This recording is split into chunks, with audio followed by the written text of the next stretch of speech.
Well, we also heard the response from the Democratic Party coming from former gubernatorial candidate Stacey Abrams tonight.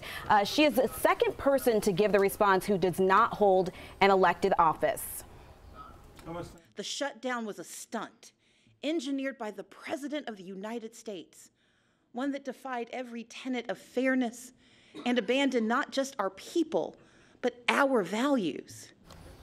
And we're hearing a lot of conversation from folks online about Stacey Abrams, as well as what the president had to say tonight. Jennifer Bellamy is tracking all of that for us. Jennifer, what have you been seeing? Well, a lot of big moments in tonight's State of the Union address. We saw a show of bipartisanship.